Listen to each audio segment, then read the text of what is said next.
Hey, it's David. Today with a big old pimple on my forehead. But hey, I got a question for you. Has your swimmer ever gone faster in practice than they do at the actual meet? Yeah, that gap has a name, and there's a specific reason why it happens. And it's not fitness, it's not talent, it's not effort, it's actually nerves, but not the way you think. Most people think nerves are just feelings, but they're not. They're habits.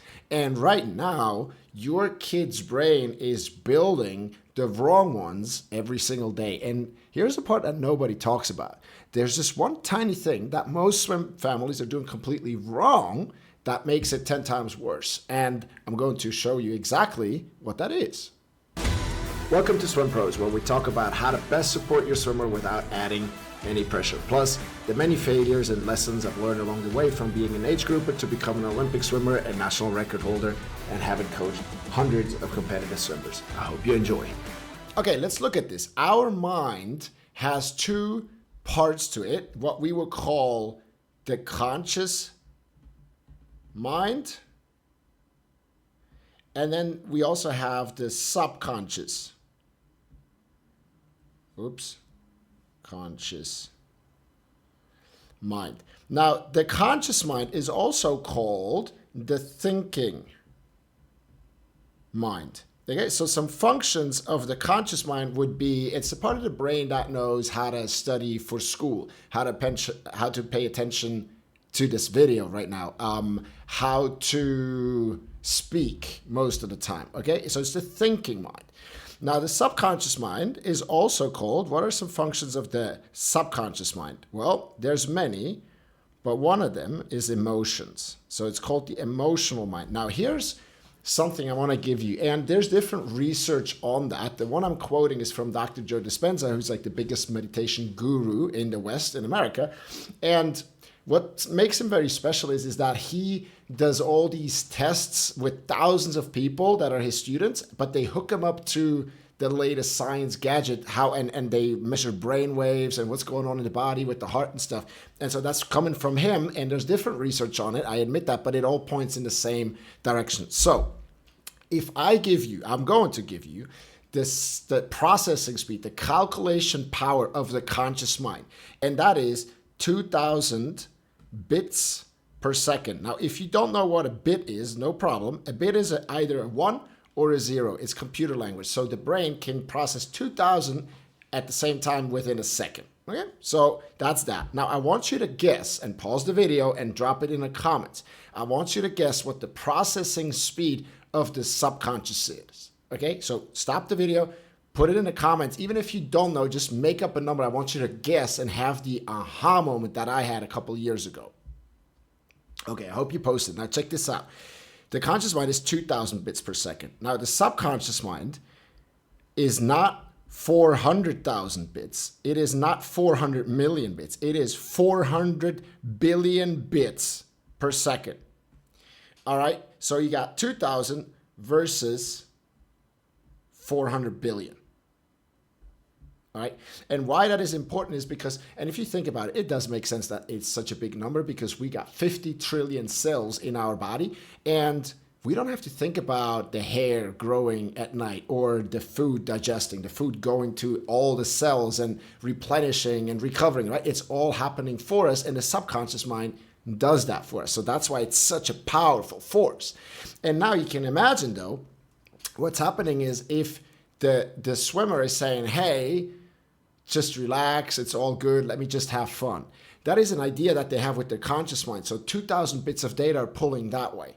But what happens if their subconscious mind, their emotional mind, has a different script, a different programming ingrained into it? And it's go, no, but we're scared, like this could go terribly wrong. Then you got 2,000 bits pulling that way, and you got 400 billion bits pulling that way. So it's like an ant, one single ant pulling that way, and then a herd of elephants and blue whales and rhinos pulling the other way. And who's going to win every single time? The subconscious, right? It's not even a fight. It's no question. And so what we need to do is we need to reprogram the subconscious mind to support the swimmer in what they consciously say with their conscious mind, what it is that they want to do. And so instead of that part of the mind, the subconscious mind being their worst enemy, we want it to be their biggest ally, because if you got them on the same team, that's when the magic happens. That's why swimmers shake on the blocks even when they know they're prepared. That's why they go slower at the meet than in practice, because the subconscious mind is just running an old script. So, how do you rewrite the script? This is where visualization comes in, and this is also where most families, maybe even you, are making a mistake that kills the whole thing.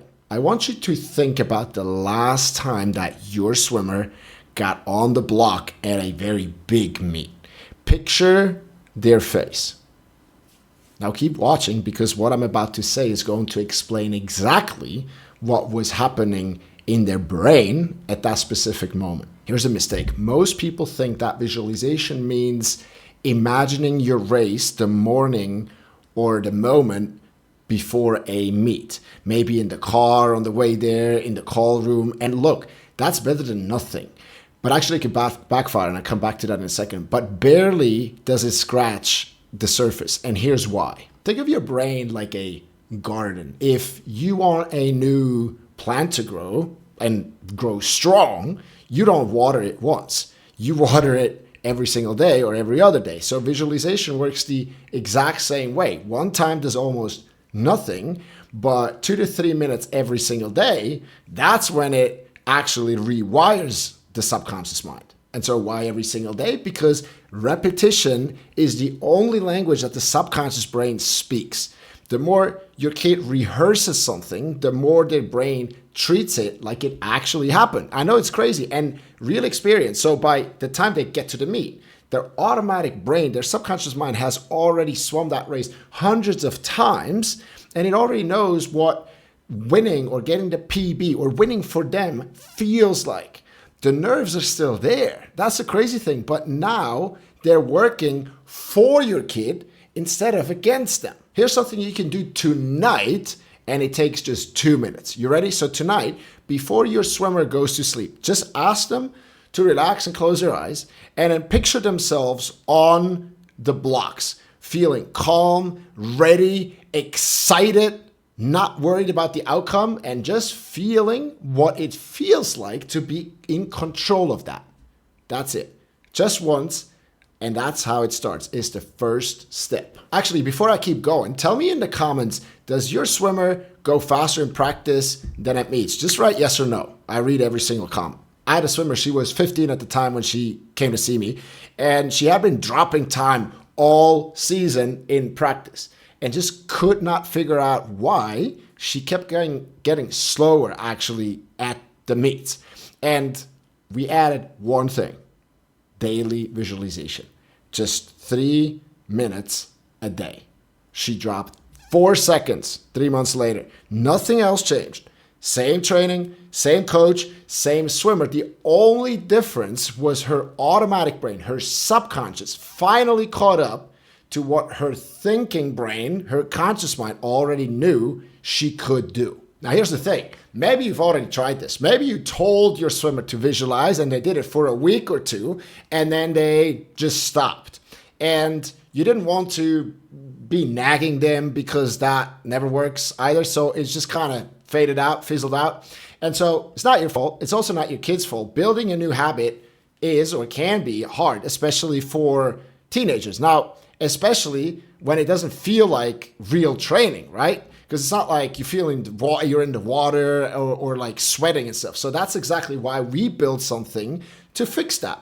We have a free group, the link is in the description, where we help swimmers and the parents build this exact habit, daily visualization, but in a way that's actually fun, in a way where the kid wants to show up and do it, in a way where it sticks. No nagging required from you. Seriously, it's a big deal. If your swimmer is leaving time in the water at meets that they've already proven they have in practice, this is the missing piece. Grab the free access in the description. 30 seconds to join. It might be the most important thing you do for your swimmer all season long. I hope to see you there. Ciao.